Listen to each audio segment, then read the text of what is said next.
नमस्कार दोस्तों, पिछली वीडियो में हमने सिंधु घाटी सभ्यता के बारे में जाना था। इसका क्षेत्र कहाँ से कहाँ तक फैला हुआ था, इसकी आर्थिक और सामाजिक विशेषताएं कौन कौन सी थी और इसके समकालीन और कौन कौन से सभ्यताएं थी, हमने उनके बारे में जाना था। आज हम जानेंगे सिंधु घाटी सभ्यता की सांस्कृतिक विशेषताओं के बारे में, इसकी भाषा और लिपि के बारे में, और सिंधु घाटी स्थल से जो खोजे गए जो स्थल हैं उन स्थलों के बारे में, उन जगहों के बारे में आज हम जाने। तो सबसे पहले हम जानेंगे सांस्कृतिक विशेषताएं। सांस्कृतिक विशेषताओं में क्या क्या है? मिट्टी के बर्तन दैनिक उपयोग के लिए जो हड़प्पा वासियों ने विभिन्न किस्म के क्या किए, बर्तनों का उन्होंने इस्तेमाल किया। वे अच्छी तरह से पके हुए बर्तनों का उपयोग करते थे। उनके पास क्या थी? एक गहरी लाल पर्ची और एक काली पेंटिंग थी। मिट्टी के बर्तनों को डिश ऑन स्टैंड, भंडारण जार, छिद्रित जार, एस आकार के जार और प्लेट्स और कटोरे और अन्य बर्तनों के रूप में आकार दिया जाता था। यानी कि उन्होंने विभिन्न प्रकार के बर्तनों को बनाया और उसके बाहर से उन्होंने क्या किया, लाल कलर से उसको रंग देते थे और उसके बाहर उसमें काली पेंटिंग बना देते थे। गहने के रूप में इस्तेमाल किए जाने वाले मोती, उन्होंने कोरेलियन, तांबा और सोने के गहने बनाए। तो आपको ध्यान रखना है कि जो हड़प्पा वासियों ने किन किन धातुओं के गहने बनाए, तो कोरेलियन, तांबे और सोने के उन्होंने गहने बनाए। उनमें से उन्होंने बहुत से क्या करे थे, डिज़ाइन करे थे गहनों को, और उन्होंने उन्हें मोसोपोटामिया के साथ जो उनका व्यापार था, उन लोगों के साथ उन्होंने उसका निर्यात किया था। फाइनस पत्थर के पात्र और छेल चूड़ी का भी उन्होंने उपयोग किया था। जो गहने वो बनाते थे या तो वो उनको बेच देते थे या व्यापार की गतिविधियों के हिस्से के रूप में बदले जाते थे। क्योंकि आपको पता होगा सिंधु घाटी सभ्यता के लोगों के पास क्या नहीं थी, मुद्रा यानी कि करेंसी नहीं थी। तो वो क्या करते थे, वस्तु के बदले वस्तु को देते थे। अब हम बात करेंगे सिंधु घाटी की भाषा या लिपि के बारे में। तो सिंधु घाटी की जो भाषा थी वो थी प्रोटो द्रविडियन, और सिंधु घाटी की जो लिपि थी वो थी पिक्टोग्राफ, यानी कि थी वो चित्रात्मक, चित्रों के रूप में वो मिली हुई है। और ये जो लिपि है वो कैसी है, दाएं से बाएं ओर और फिर बाएं से दाएं ओर ये लिखी जाती थी। इसका जो उदाहरण मिलता है वो मिलता है कालीबंगा नामक जगह पे। हड़प्पा के जो स्थल हैं उनसे 5000 जो ग्रंथ है उनका दस्तावेजीकरण अब तक किया गया।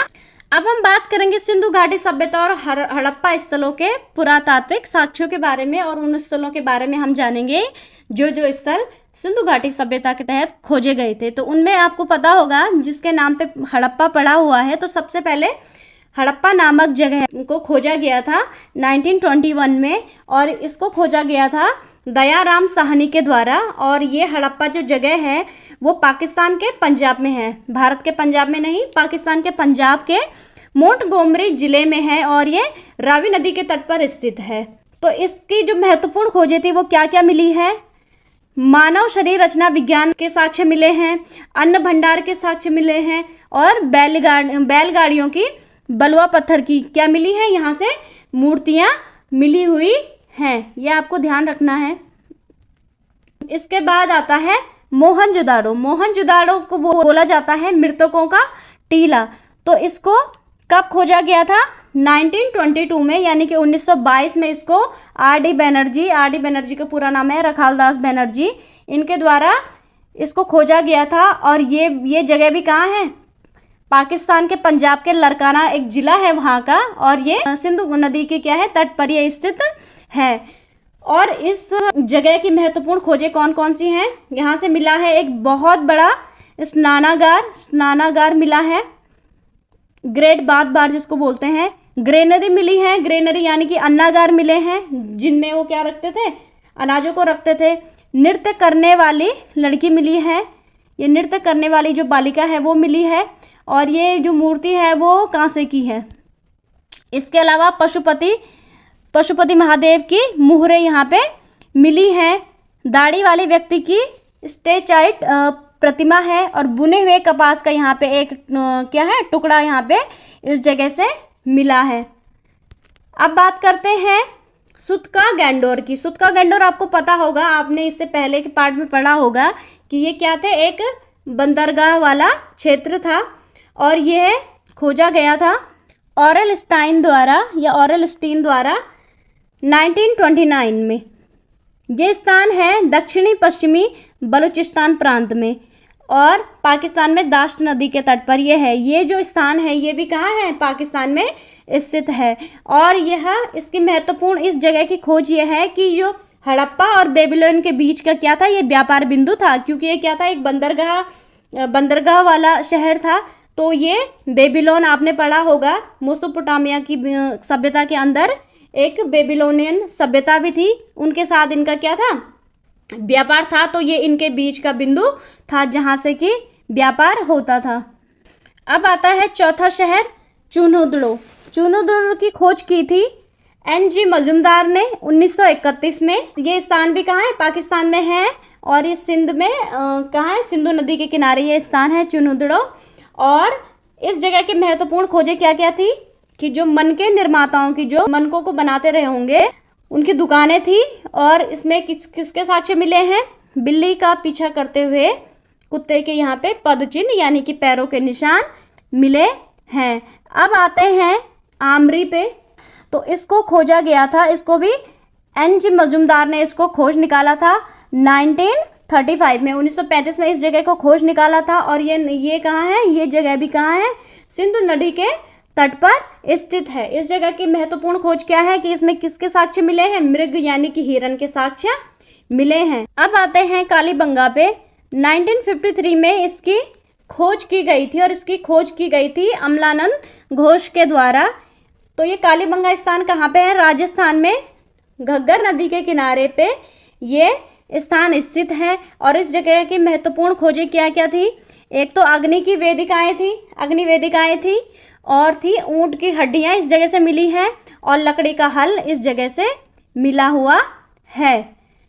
अब आते हैं लोथल, एक महत्वपूर्ण बंदरगाह वाली जगह थी जिसको 1953 में R राव के द्वारा खोजा गया था। और यह जगह कहाँ पे पड़ती है, गुजरात के कैम्बे की खाड़ी के पास भोगवा नदी पर ये जगह पड़ती है। आपको जगह का नाम भी याद होना चाहिए कि कौन से स्थान पे ये पड़ती हैं। तो इस जगह से किस किस चीज़ के साक्ष्य मिले हैं, ये है पहला मानव निर्मित बंदरगाह। ये बहुत ज़्यादा इम्पोर्टेंट है कि पहला मानव निर्मित बंदरगाह कौन सा था, लोथल था। जहाज बनाने का यह स्थान था।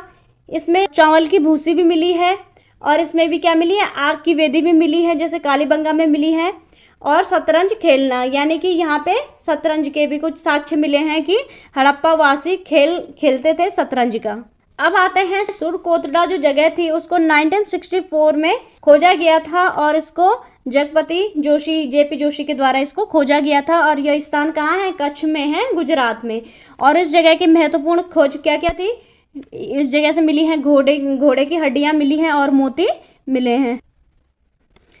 नेक्स्ट है बनवाली। इसकी खोज 1974 में RS बिस्ट ने की थी। ये RS ब्रिटिश यहाँ पे गलती से प्रिंट हुआ है, पर RS बिस्ट ने इस जगह को खोजा था। और ये जगह है हरियाणा के हिसार जिले में है ये। और इस जगह की महत्वपूर्ण खोजें कौन कौन सी थी, मोती मिले हैं इस जगह से, जौ मिले हैं इस जगह से, और पूर्व हड़प्पा और हड़प्पा संस्कृतियों के साक्ष्य मिले हैं। यानी कि हड़प्पा संस्कृति से पहले और हड़प्पा संस्कृति तक के जो साक्ष्य इस जगह पे मिलते हैं। नेक्स्ट है धौलावीरा। धौलावीरा जो जगह है इसको भी RS बिस्ट ने खोजा है इस जगह को 1985 में। और यह जो जगह है धौलावीरा, ये है कच्छ के रण में। कच्छ के रण यानी कच्छ का रण कहाँ है, गुजरात में है। इसकी जो महत्वपूर्ण खोज थी वो थी जल दोहन प्रणाली और जल जलाशय। अब ये मैप आप देख पा रहे होंगे, तो इन जगहों पर क्या थी, सिंधु घाटी सभ्यता फैली हुई थी। आपको यहाँ पे दिख रहा होगा बनावली, कालीबंगा, धौलावीरा, मोहनजोदारो, हड़प्पा। तो इन जगहों पर क्या थी, ये हड़प्पा सभ्यता फैली हुई थी। अब बात करते हैं सिंधु घाटी सभ्यता के पतन के कारण। हमने पहले भी इस बारे में चर्चा की है। किसी ने कहा है कि नदी ने अपना क्या बदला था, नदी ने अपना रास्ता बदला था। किसी ने कहा था नदी सूख गई थी। किसी ने कहा कि बाहरी आक्रमण हुआ था, तब जाके सिंधु घाटी सभ्यता का पतन हुआ था। तो हम जानेंगे सिंधु घाटी सभ्यता का पतन कब हुआ था। तो सिंधु घाटी सभ्यता का पतन 1900 ईसा पूर्व से ये कम होने लगी थी, यानी कि 1900 ईसा पूर्व पे ये घटने लगी थी। तो इसके रीजन क्या क्या बताए गए हैं यहाँ पे। वायुमंडल में परिवर्तन, मेसोपोटामिया के साथ आदान प्रदान में गिरावट, लगातार शुष्क मौसम के कारण, पानी के सूखने के कारण। सिंधु घाटी सभ्यता के पीछे उद्देश्यों में बाढ़, नदी के पाठ्यक्रमों को आगे बढ़ाने के उद्देश्यों के रूप में भी संदर्भित किया गया है। समय के साथ लोग सिंधु क्षेत्र के दक्षिणी और पूर्वी दिशाओं में स्थानांतरित हो गए थे। तो जैसे कि आपको पता होगा कि सिंधु घाटी सभ्यता के जो पतन के रीज़न है वो सबके अलग अलग हैं। किसी ने कहा था कि शायद कोई ऐसी भूगर्भीय घटना हुई होगी, या भूकंप आया होगा, या नदियों का जल स्तर सूख गया होगा, या फिर बाहर के लोगों ने, आक्रांताओं ने यहाँ पे आक्रमण किया होगा, तब जाके ये एक विकसित और शहरी सभ्यता थी उसका पतन हो गया।